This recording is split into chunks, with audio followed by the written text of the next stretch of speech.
ओम नमः सिद्धेभ्यः। ओम नमः सिद्धेभ्यः। ओम नमः सिद्धेभ्यः। ओम जय जय जय। नमोस्तु नमोस्तु नमोस्तु। नमो अर्यन्ताणं नमो सिद्धाणं नमो ऐर्याणं नमो वज्रायाणं नमो लोये सवसावनं। मंगलम भगवान वीरो मंगलम गौतमो गणि मंगलम कुंद कुंदारो जैन धर्मोस्तु मंगलम। सर्वमंगलम मांगल्यम सर्वकल्याणकारकम प्रधानम सर्वधर्माणां जैनम जयतु शासनम जैनम जयतु शासनम। बोली जिनवाणी मात की जय हो। बोले सती मात की जय हो। सलाका पुरुष ग्रंथ 14वें अनंतनाथ भगवान की कथा अपनी यहाँ चल रही है, जिसमें केवल ज्ञान कल्याणक में बात आ गई थी। देवी धनी खेल रही है, जिसमें प्रश्नोत्तर चल रहे हैं। निमित्त उपादान की विशेष चर्चा यहाँ चली है, उसमें अपन उपादान की चर्चा कर रहे हैं। कल यह प्रश्न छोड़ा था कि ध्रुव उपादान को वस्तुतः समर्थ कारण क्यों नहीं माना गया। क्या प्रश्न है? ध्रुव उपादान को वस्तुतः समर्थ कारण क्यों नहीं माना। जो ध्रुव है, त्रिकाली उपादान है, उसको समर्थ कारण क्यों नहीं माना। जवाब, ध्रुव उपादान को कार्य का समर्थ कारण इस कारण नहीं माना जा सकता क्योंकि उसके रहते हुए भी कार्य संपन्न नहीं होता। यदि ध्रुव उपादान को समर्थ कारण मानेंगे तो कारण के रहते कार्य सदैव होते रहने का प्रसंग प्राप्त होगा। समर्थ कारण उस कहते ही उसे है जिसके होने पर कार्य नियम से होवे ही होवे और जिसके बिना कार्य होवे ही नहीं। आया कुछ समझ में कि समर्थ कारण उसी को कहेंगे जिसके होने पर नियम से कार्य होगा ही होगा और नहीं होने पर नहीं होगा। कल मैंने उदाहरण दिया था जैसे गेहूं का, है ना। तो गेहूं रोटी बनने का कारण, आटा बना दिया। अब गेहूं से आटा बन गया समझ लिए। तो जो डिब्बे में आटा पड़ा है उससे रोटी बनेगी या नहीं बनेगी। ध्रुव कारण है भाई, रोटी जो भी बनेगी आटे की बनेगी। पर आटा आपके डिब्बे में है तो उसे प्रति समय रोटी बननी चाहिए यदि समर्थ कारण माने तो। वो डिब्बे में पड़ा हुआ आटा ध्रुव है, पर वो आटा जब तक लोई रूप नहीं होगा और लोई में भी जो रोटी रूप तब उसे नहीं माने। इसलिए ध्रुव कारण को समर्थ कारण नहीं माना जा सकता। तो किसको मानेंगे, अगला प्रश्न ही उठेगा, है ना। तो क्लियर हो गया। अब ये जो चीज होगी उसको उस बनना पड़ेगा। आत्मा है तो आत्मा ही जानेगा, ठीक है। आत्मा को ही सम्यक दर्शन प्राप्त होगा, पुद्गल आदि को तो होगा ही नहीं। सम्यक दर्शन का मूल कारण कौन? जीव। तो जीव को प्रति समय सम्यक दर्शन होना चाहिए, पर सब जीवों को भी नहीं होता, प्रति समय हो भी नहीं रहा है। तो ये समर्थ कारण नहीं माना जा सकता।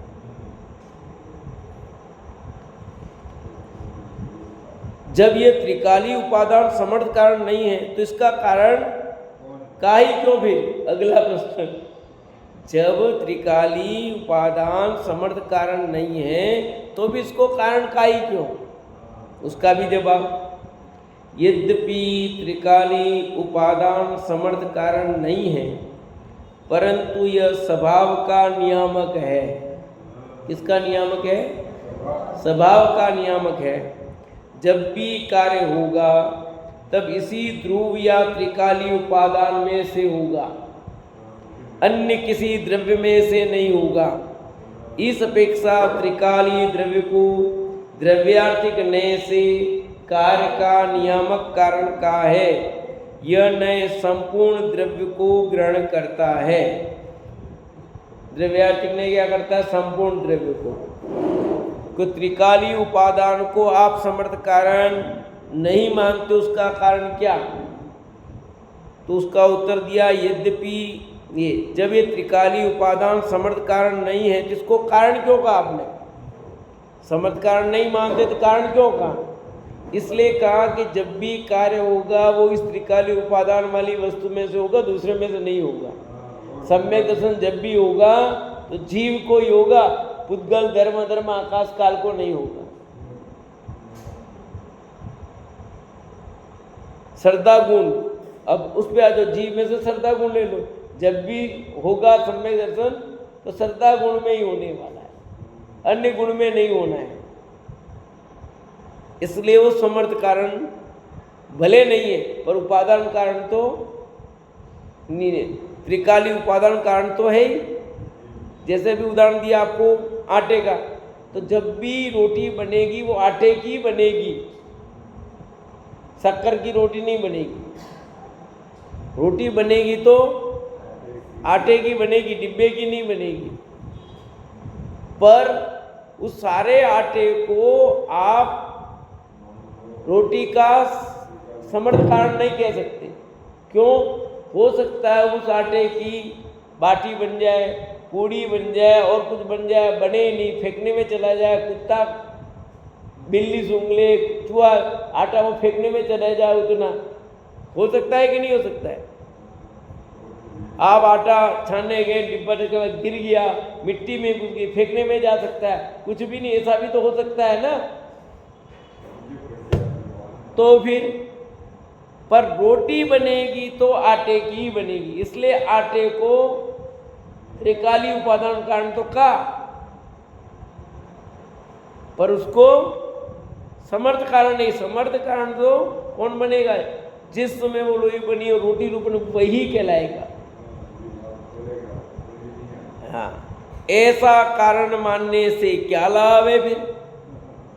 कैसे द्रव्यार्थिक नए को ग्रहण किए हुए द्रव्य को उपादान कारण त्रिकाली उपादान कारण मानने से लाभ क्या फिर? जिसे द्रव्यार्थिक नए ने ग्रहण किया उसको ग्रहण करने से फिर लाभ क्या है? जवाब, ध्रुव उपादान को कारण मानने से लाभ यह कि साधक की दृष्टि अन्य अनंत द्रव्यों पर से हटकर एक अपने त्रिकाली ध्रुव उपादान कारण का ही आश्रय करने लगती है। इसी अपेक्षा उसे आश्रयभूत कारण भी कहा जाता है। कि ऐसा कारण मानने से लाभ क्या है? कि लाभ ये है, यूं समझो कि हमारे पास 1000 आइटम है या 1000 आइटम की रेंज है अलग अलग। तो आप दुकान पे साड़ी खरीदने जाते हो तो दुकानदार क्या पूछता है?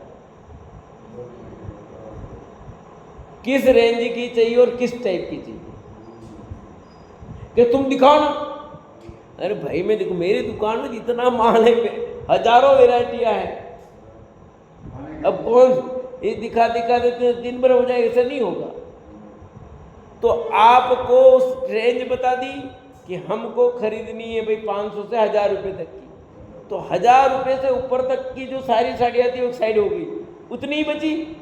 अब उनमें से आपको कैसी चाहिए? कॉटन की चाहिए कि आपको रेशमी चाहिए, कैसी चाहिए? आपने कहा कॉटन, तो बाकी सब प्रकार की जितनी साड़ियाँ थे वो हट गई। तो एक बिंदु केंद्र बिंदु पर आ गए। अब सम्यक दर्शन होना है, वो कहाँ होना है? जीव को। तो पुद्गल धर्म धर्म आकाश हो, और जीव में भी किस जीव को? खुद के जीव को। तो बाकी सब द्रव्य हट गए कि नहीं हट गए? त्रिकाली उपादान जीव, पर जीव किसका? खुद का जीव, दूसरे का जीव नहीं। तो अनंत द्रव्य से हट करके एक पर केंद्र बिंदु आए कि नहीं आया? ये बड़ा लाभ होगा उसके। पहले होगा किसमें? कि रोटी बनानी है तो कहाँ जाना, क्या आटे की बनेगी, सीधा आटा, बाकी सब बैठ गए ना आनंद जितने थे।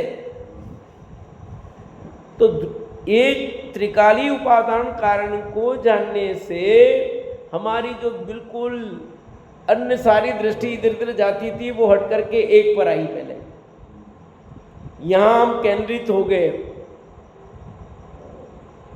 आपको सीट नंबर अलॉटमेंट हो गया, आप ट्रेन में जा रहे हैं, आप आरक्षण क्यों कराते हैं?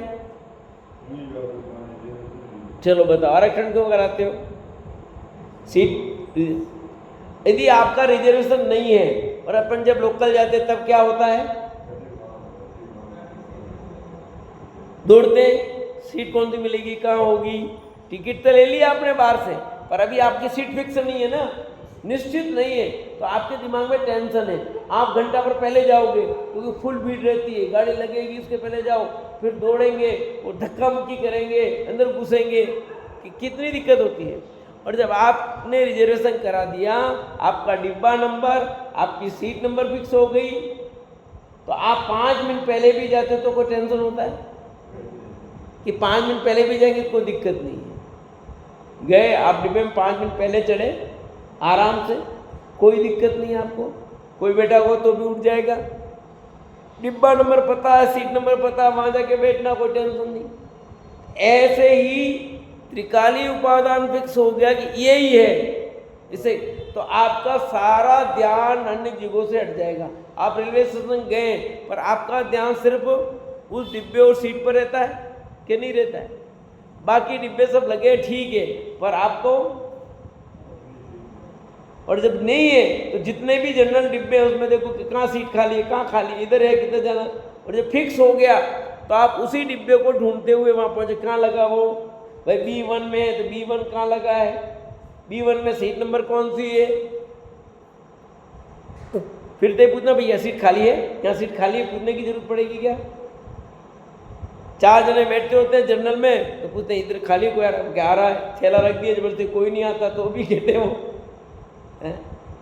जब ट्रेन चलने लगती कोई नहीं तो भैया खाली तो बैठने देना, जबकि आपका रिजर्वेशन फिक्स हो गया तो आपको इस टेंशन से मुक्त हो गए।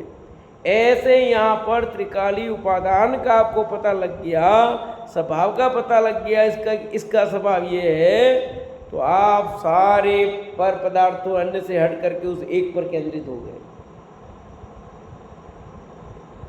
जैसे तो लाइट की बटन, जैसे आपको पता नहीं कौन सी बटन कौन सी लाइट की है, तो आप टप पट पट पट पट दबाओगे, और जब आपको पता है कि ये पंखे की बटन है तो आप वही बटन दबाते हो, तो सारी बटन नहीं दबाते हो ना, कि इस पंखे का बटन वो है, त्रिकाली उपादान है वो, ठीक है। अब जब चलाओगे तब तक होगा, पर बटन ये फिक्स होगी ना, बटन भी है और पंखा भी फिक्स है, पर चलता नहीं है हर समय। जब आप ऑन करोगे तभी, तब वो कौन सा होगा कारण, तत्समय की योग्यता उस समय लगेगी।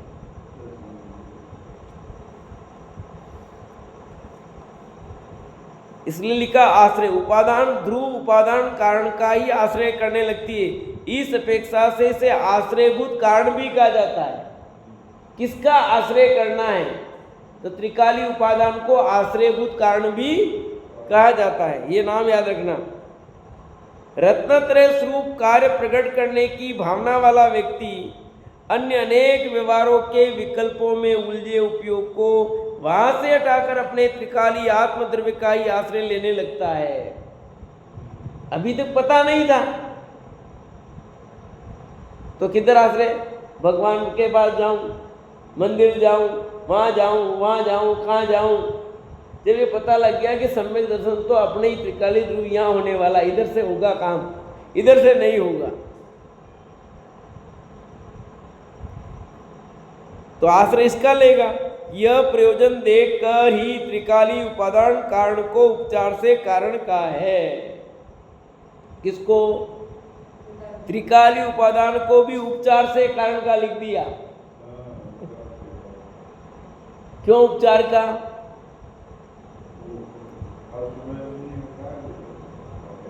उपचार क्यों कहा, क्योंकि वो त्रिकाल उपादान तो पड़ा है ना, कार्य हर समय क्यों नहीं हो रहा है? भी सब जीव है और जीव को ही समझना, सबको हो जाना चाहिए, पर नहीं हो रहा ना, इसलिए उपचार से कहा। फिर प्रश्न खड़ा किया, बहुत अच्छा विषय आया है ना? तो ये विषय समझ में आए ऐसा है, नहीं आए ऐसा नहीं, और सरलता से समझाया है, बहुत मेहनत की है दादा ने, है ना, और सरलता से समझाने की कोशिश की है। यहाँ आगम में अनंतर पूर्व क्षणवर्ती पर्याय युक्त द्रव्य के वे को कारण और अनंतर उत्तर क्षणवर्ती पर्याय युक्त द्रव्य के उत्पाद को कार्य कहा गया है। क्या प्रश्न पूछा?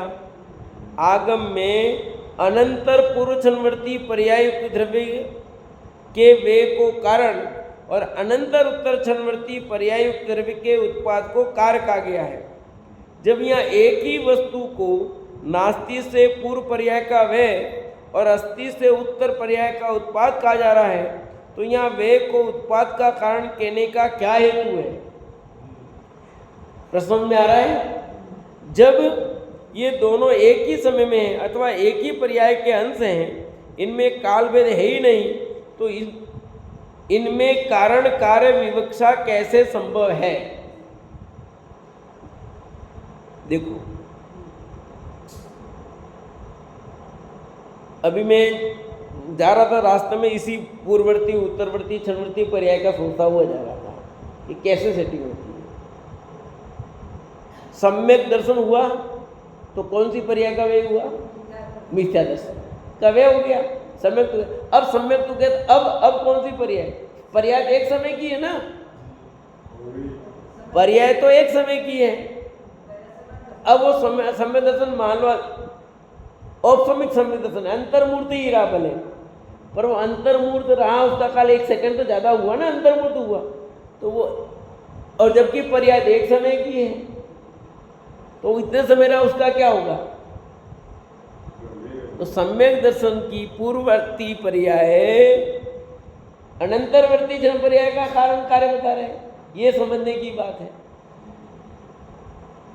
सिद्ध भगवान बन गए तो सिद्ध से पहले संसार दशा थी, संसार दशा का व्यय हुआ और सिद्ध दशा का उत्पाद हुआ, ठीक है। और प्रवचन सार का स्वाध्याय चल रहा है, उसमें बहुत अच्छी गाथा, 20 नंबर की गाथा में सब बात उत्पाद व्यय ध्रुव ये सब इधर से बराबर लिंक हो रहा है मेरा। प्रवचन सार गाथा नंबर 20, 17, 16, 17, 18, 19, 20 ही गाथा सब। तो ये उत्तरवर्ती पर्याय और पूर्ववर्ती पर्याय, तो ये है ना, पूर्व क्षणवर्ती पर्याय युक्त द्रव्य के वे को कारण कहा, और अनंतर उत्तर क्षणवर्ती पर्याय का क्या हुआ? कार्य हुआ।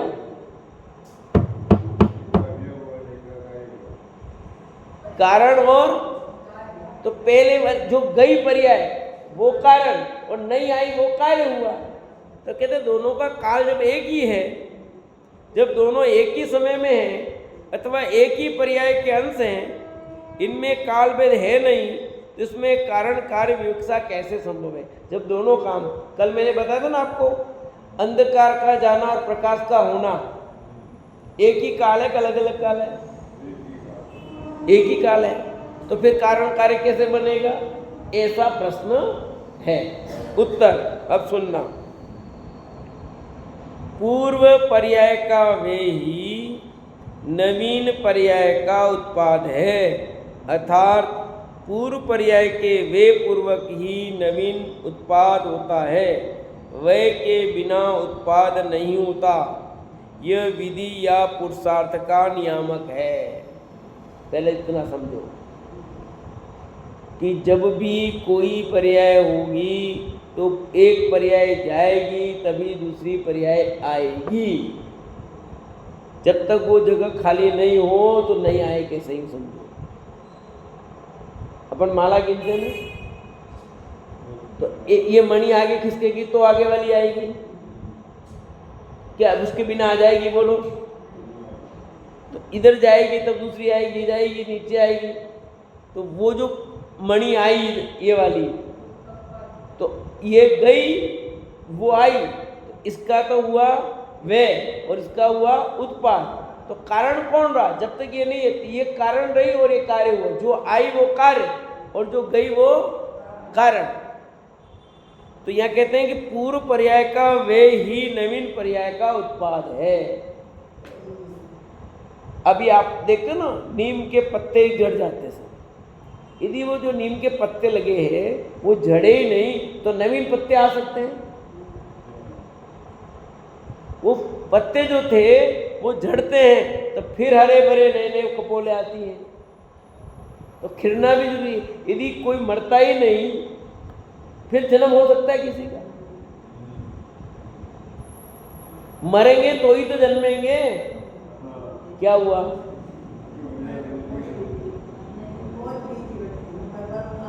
अच्छा करनी हुई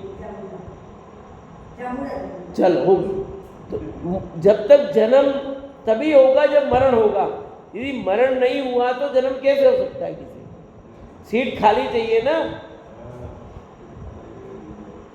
तो ऐसे पहले वाली पर्याय गई तो नई पर्याय आई। तो कहते हैं जब ये दोनों एक ही समय में अथवा एक ही पर्याय के अंश हैं, एक ही पर्याय के अंश हैं, इसमें काल भेद है ही नहीं, तो इसमें कारण कार्य विवक्षा कैसे समझ? जब काल एक ही है तो कारण कार्य की बात कैसे बनी? जवाब कि पूर्व पर्याय का वे नवीन पर्याय का उत्पाद है, और पूर्व पर्याय के वे पूर्व की नवीन पर्याय उत्पाद होता है, वे के बिना उत्पाद नहीं होता। ये विधि या पुरुषार्थ का नियामक है। यहाँ तक बात हो गई। जब भी कार्य होगा तो इसी विधि पूर्वक ही होगा, ऐसा नियम बताने के लिए पूर्व पर्याय के वे को कारण कहा जाता है। कि जब भी कार्य होगा तो इसी विधि से होगा, ये बताने के लिए पूर्व पर्याय को कारण कहा जाता है। यद्यपि अब सुनना आगे का उत्तर, यद्यपि उत्तर पर्याय का उत्पाद ही पूर्व पर्याय का वे है। उत्तर पर्याय का उत्पाद ही पूर्व पर्याय का वे, इसमें वस्तु भेद व काल भेद नहीं है। तथापि आगम में ऐसी कथन पद्धति है कि नास्ति से वे को अभाव रूप कारण व अस्ति से उत्पाद को कार्य कहा जाता है, समझाने के लिए। बाकी ये जो प्रकाश हुआ ना वो उसने अपना काम किया है, वो हुआ तो अंधकार ऑटोमेटिक गया है, उसका कोई रोल नहीं है। वो जो पर्याय है ना वो अपने कारण से आई, पर अब गई तो आई, तो ये कहा जाता है। प्रकाश का कारण कौन? अंधकार गया।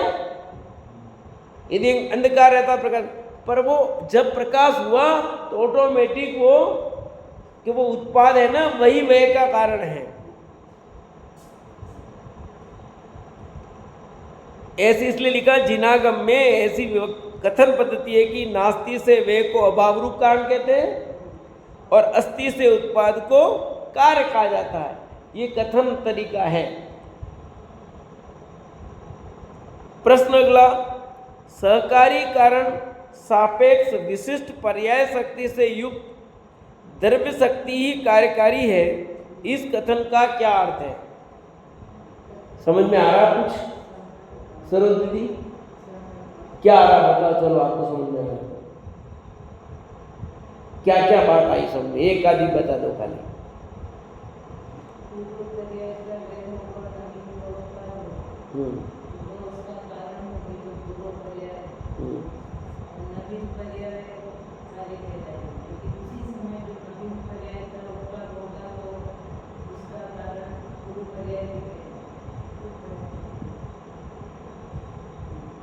आ रहा तो पीछे समझ में आपको? ये प्रैक्टिकल घर में करने जिस कर सकते हो। ये उत्पाद वे बहुत ईजी है। ये कारण ये कार्य, एक गई दूसरी आई, तो उसका कारण कौन रहा? अपन क्या मैं कारण हूँ, मेरे कारण से किसी के कारण कुछ नहीं हुआ। इस घर में लड़ाई की जड़ का कारण मैं हूँ, कोई नहीं है। समझिए, इस घर का कारण मैं हूँ, इस घर का कोई किसी का कारण नहीं है। जो जो पर्याय जिसकी जिसकी है वो ही उसका पूर्व पर्याय कारण है, नवीन पर्याय कार्य। झंझट खत्म है। अब अगला प्रश्न समझना। सहकारी कारण सापेक्ष विशिष्ट पर्याय शक्ति से युक्त द्रव्य शक्ति ही कार्यकारी है। इस कथन का क्या अर्थ है? प्रश्न पूछा है, ये जो जिनागम में शब्द आता है कि सहकारी कारण सापेक्ष विशिष्ट पर्याय शक्ति से युक्त द्रव्य शक्ति ही, जो द्रव्य शक्ति है वही कार्यकारी है, इसका क्या मतलब? द्रव्य शक्ति कार्यकारी, इसका क्या मतलब होता है? उसका जवाब दे रहे हैं। शक्ति दो प्रकार की होती है। कितने प्रकार की? देखो एक और है, पर्याय कितने प्रकार की? तीन प्रकार की पर्याय। एक उत्पाद रूप पर्याय, एक व्यय रूप पर्याय, एक ध्रुव रूप पर्याय, है ना। उत्पाद रूप पर्याय भी होती है, व्यय रूप पर्याय भी होती है, ध्रुव रूप भी पर्याय होती है। ध्रुव रूप पर्याय नहीं हो तो उत्पाद में पर्याय कैसे हो, है ना। ऐसे यहां मेरे शक्ति दो प्रकार की होती है, द्रव्य शक्ति और पर्याय शक्ति। शक्ति कितने प्रकार की? कौन कौन सी? हाँ, शक्ति बुक आटा वाटा नहीं लेना इधर। यहाँ तो द्रव्य शक्ति और पर्याय शक्ति, इन दोनों शक्तियों का नाम ही उपादान है। किसका? द्रव्य शक्ति और पर्याय शक्ति, इन दोनों शक्तियों का नाम क्या है? उपादान। पर्याय शक्ति से युक्त द्रव्य शक्ति ही कार्यकारी होती है। क्या लिखा? पर्याय शक्ति से युक्त द्रव्य शक्ति ही कार्यकारी होती है। द्रव्य शक्ति नित्य होती है और पर्याय शक्ति अनित्य होती है। आपको कई बार बताया है कि बिना द्रव्य के पर्याय नहीं होती और पर्याय द्रव्य के बिना नहीं होती। दोनों की एक साथ अपना अटूट संबंध है। कभी भी द्रव्य बिना पर्याय के रह ही नहीं सकता, रह ही नहीं सकता, और पर्याय द्रव्य के बिना नहीं रह सकती। इसलिए यहां लिखा, इन दोनों शक्तियों का नाम ही उपादान है। पर्याय शक्ति से युक्त द्रव्य शक्ति ही कार्यकारी होती है। द्रव्य शक्ति नित्य होती है और पर्याय शक्ति अनित्य होती है। द्रव्य कैसी है? द्रव्य शक्ति कैसी है? नित्य है। पर्याय शक्ति कैसी है? अनित्य है। अभी आपके शरीर में ताकत है, शरीर को लेना समझो, तो शरीर में जो शक्ति है आपकी बराबर रहती है काम करने की। तो जो धीरे धीरे बढ़ी थी शक्ति तो थी काम करने की शरीर में, ठीक है। यूँ समझो हाथ को मुड़ने की शक्ति समझ लो, या पैर से चलने की। जब आप जन्मे तो चल नहीं पा रहे थे, तो शक्ति तो थी पैर में पर चल नहीं पा रहे। धीरे धीरे पर्याय में चेंज हुआ, द्रव्य शक्ति तो मौजूद थी, ठीक नहीं थी, और आई। अब धीरे धीरे वापस क्या हो रहा है? आपके चलने में दिक्कत हो रही है। तो ये काम कहाँ हो रहा है? पर्याय शक्ति, जो बराबर क्या हो रही है? अनित्य है। द्रव्य शक्ति कायम है आपके पैर की। आया क्या ख्याल में? जानने की शक्ति जीव में कायम है, पर आप जन्मे तब कितना जानते थे, अभी कितना जान रहे हो, और धीरे धीरे आपके जानने की शक्ति कैसे कमजोर होगी। वो आपको सब याद रहता पूरा पहले जैसा? सुमन आपको तो रहता पूरा, जितना पहले आप स्कूल में पढ़ते थे उस समय जैसा याद रहता वैसा आज आप याद कर सकते हो? तो मैं देता हूँ 2 पेज याद करके बताओ। चलो एक पंडित जी वो गया जमाना, तो कौन सी शक्ति हुई? पर्याय शक्ति। और पर याद स्मरण ज्ञान तो रहा ना, वो है द्रव्य शक्ति। ज्ञान गुण बराबर कायम रहता। यद्यपि नित्य शक्ति के आधार पर कार्य की उत्पत्ति मानने पर कार्य के नित्यत्व का प्रसंग आता है। क्या कहा? यद्यपि नित्य शक्ति के आधार पर कार्य की उत्पत्ति मानेंगे तो कार्य के नित्यत्व का हमेशा वैसा ही रहने का प्रसंग आएगा। और यदि पर्याय शक्ति को ही कार्य का नियामक कारण स्वीकार किया गया है, अतः पर्याय शक्ति को ही कार्य का नियामक कारण, तथापि द्रव्य शक्ति यह बताती है कि यह कार्य इस द्रव्य में ही होगा, अन्य द्रव्य में नहीं। और पर्याय शक्ति यह बताती है कि विवक्षित कार्य विवक्षित समय में ही होगा, अतः न तो द्रव्य शक्ति महत्वहीन है और न पर्याय शक्ति, दोनों का ही महत्व है। यानी द्रव्य शक्ति का भी, और एक उदाहरण दिया था 10 लक्षण में, याद हो तो,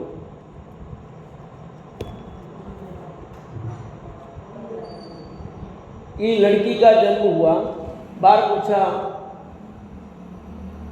क्या हुआ, कि आपके घर बारात आएगी। कहा आपके घर बारात आएगी, तो भाई आ रही है, अभी आ रही है, कहाँ आ रही है?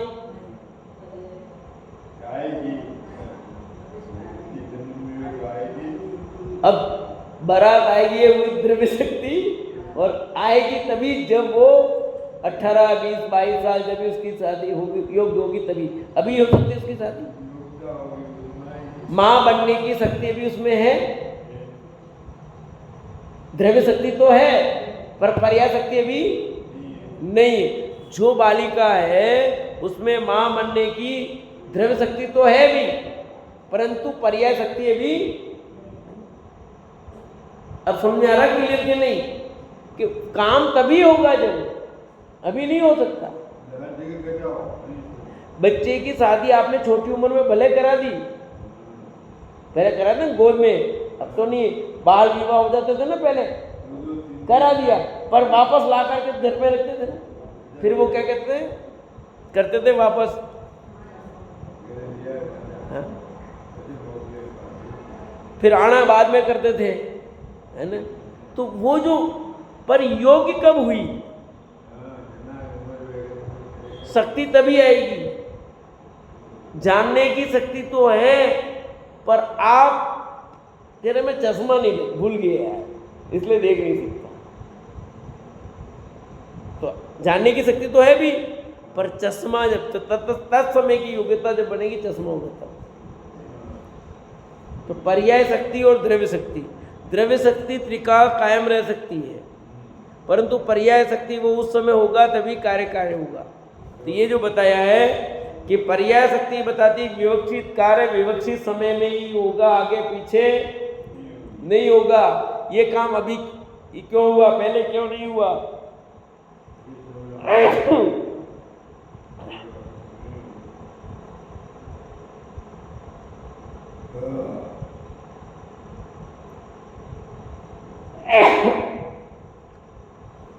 पर ध्यान रहे, काल की नियामक पर्याय शक्ति है। काल की नियामक कौन है?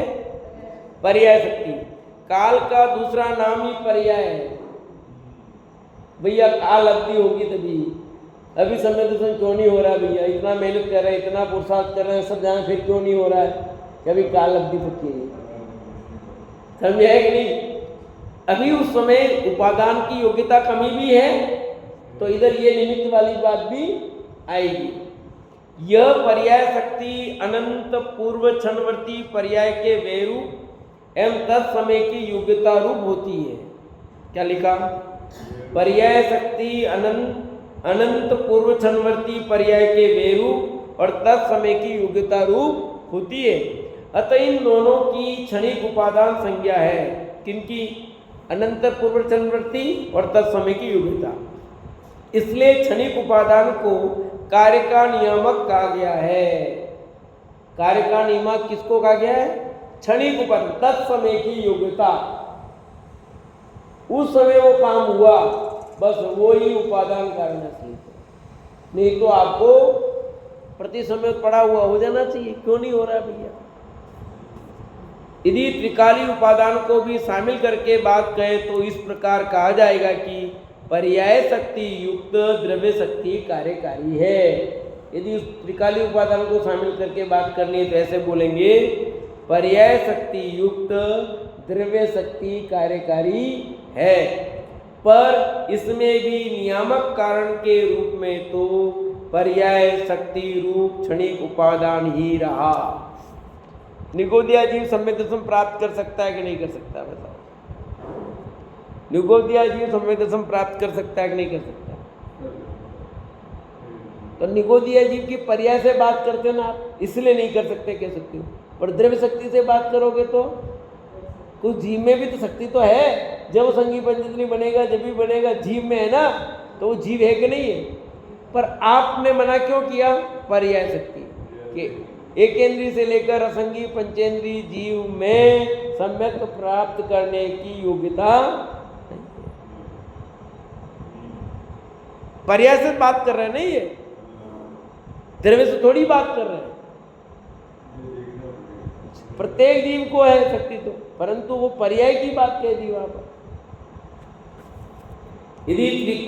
यदि निमित्त को भी इसमें शामिल करके बात करनी है तो इस प्रकार कहा जाता है कि सहकारी कारण सापेक्ष विशिष्ट पर्याय शक्ति से युक्त द्रव्य शक्ति ही कार्यकारी है। क्या लिखा? सहकारी कारण सापेक्ष, सहकारी कारण मतलब निमित्त, सहकारी कारण सापेक्ष विशिष्ट पर्याय शक्ति से युक्त, विशिष्ट पर्याय शक्ति मतलब पर्याय क्षणिक उपादान युक्त द्रव्य शक्ति यानी त्रिकाली उपादान ही कार्यकारी है। 3 बिंदु पकड़ना वापस। सहकारी कारण मतलब निमित्त, पर्याय शक्ति मतलब क्षणिक उपादान और द्रव्य शक्ति मतलब त्रिकाली उपादान।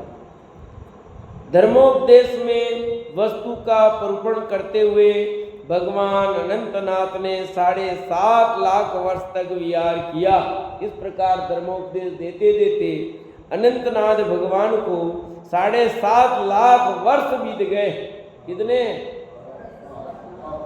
करोड़ों जीवों को मोक्ष मार्ग में लगाया भैया। कितने? करोड़ों जीवों को मोक्ष मार्ग में लगाया। अंत में जब 1 मास की आयु शेष रही तब सम्मेशकर की स्वयंभू टोक पर आकर स्थिर हो गए और उनकी विहार और वाणी रुक गए। कहां पर रुके जाकर के?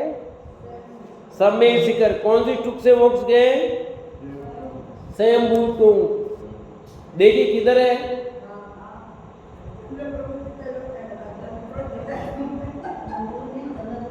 चैत्र कृष्ण अमावस्या की संपूर्ण योग निरोध करके भगवान अनंतनाथ तीर्थंकर मोक्ष पद को प्राप्त हुए। किस दिन मोक्ष गए? चैत्र कृष्ण अमावस्या। कल भी अमावस्या है पर कल चैत्र कृष्ण नहीं है। चैत्र कृष्ण अमावस्या को संपूर्ण योग निरोध करके भगवान अनंतनाथ तीर्थंकर मोक्ष पद को प्राप्त हुए। इंद्रों ने मोक्ष कल्याणक महोत्सव मनाकर पूजा की। अब देख लो, मोक्ष भी गए, अमावस के दिन चले गए। जन्मे तो उसमें जन्म गए हैं।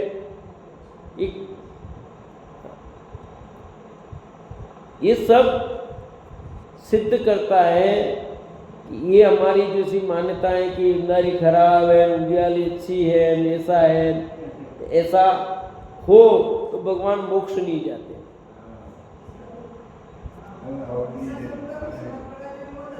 हाँ हाँ, क्या बताया?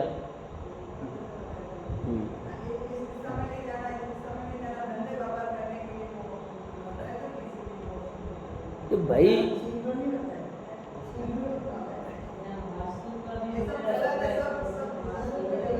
ये भाई काका टालोगे, क्या क्या करोगे? दक्षिण दिशा में सारे मेडिकल की दुकानें जितनी भी हैं दक्षिण मुख में हैं और सब चल रही नहीं चल रही है।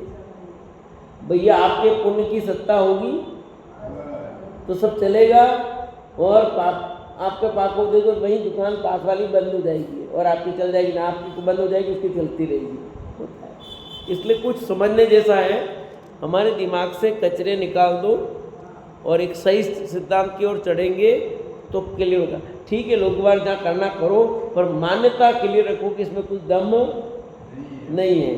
दम नहीं है, लोग नहीं टोके ठीक है तुम्हारे जो करना भाई, अभी श्राद्ध चल रहे हैं भैया इसलिए सब दम नहीं है कुछ। तुम्हारे कौन से श्राद्ध होते हैं? जेन्युइन श्राद्ध होते हैं? हैं? पर अब लोग चलते चलना चलो भले, पर मान्यता के कुछ नहीं है इसमें, रत्ती भर भी कुछ नहीं। सब दुकान धंधा पानी बंद कर दे, माल नहीं खरीदेंगे, मरेंगे नहीं, जिएंगे नहीं। चेत कृष्णा अमावस्या को संपूर्ण योग निरोध करके भगवान अनंतनाथ तीर्थंकर मोक्ष पद को प्राप्त हुए। इंद्रों ने मोक्ष कल्याणक महोत्सव मनाकर पूजा की। प्रत्येक आत्मा में ऐसे अनंत धर्म हैं, वे पर से भिन्न हैं। ऐसे एकत्व विभक्त आत्मा का स्वरूप समझाने वाले तथा अशुद्ध भावों से छुड़ाकर शुद्ध भावों को प्रकट करने वाली भगवान अनंतनाथ की स्याद्वाद शैली सदा प्रकाशमान हो। अनंत नयात्मक स्वानुभव प्रमाण द्वारा अनंत चेतन निदान की प्राप्ति कराने वाले अनंतनाथ, जिनका जीवन तो धन्य हुआ ही, उनके जीवन दर्शन से पाठकों का जीवन भी धन्य हो जाता है। अनेकांश रूप आत्मा के अनंत धर्मों को प्रकाशित करके अनंत धर्मों की शुद्धि सहित जो अनंत प्रभु अब भी सिद्ध शिला में विराजमान है, उन शुद्धात्म सिद्धात्मा को सतसत नमन, सतसत नमन, सतसत वंदन। इस प्रकार अनंतनाथ भगवान की कहानी पूरी हुई। अब आगे हम पढ़ेंगे धर्मनाथ की कथा।